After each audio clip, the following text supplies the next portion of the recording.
বান্দরবানে পর্যটন শিল্পের বিপর্যয় ঠেকাতে সরকারকে উদ্যোগী হওয়ার দাবি ব্যবসায়ীদের। কলাঘাটা টং রিসোর্ট থেকে আরও জানিয়েছেন প্রতিনিধি মিনারুল হক। বিশ্ব পর্যটন দিবস নানা আয়োজনে পালিত হচ্ছে। আজ সকালে জেলা প্রশাসক কার্যালয় প্রাঙ্গণ থেকে একটি বর্ণাঢ্য শোভাযাত্রা বের করা হয়। যে শোভাযাত্রার মধ্যে এই এলাকার সংশ্লিষ্ট পর্যটন সংশ্লিষ্ট ব্যবসায়ী থেকে শুরু করে প্রশাসন, ট্যুর গাইড সবাই কিন্তু অংশগ্রহণ করেছে।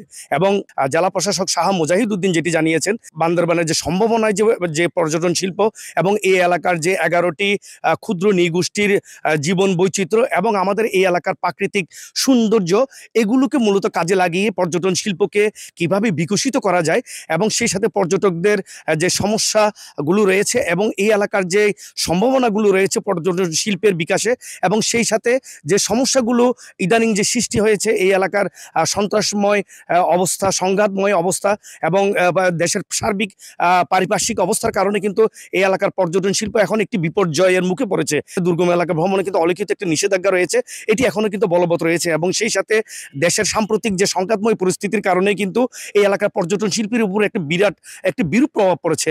এবং সেই সাথে পর্যটন শিল্পে যারা ব্যবসায়ী রয়েছে তাদেরকে যদি প্রণোদনা দেওয়া যায়, মূলত বান্দরবানের এই পর্যটন শিল্পী কিন্তু আগের তুলনায় ঘুরে দাঁড়াবে।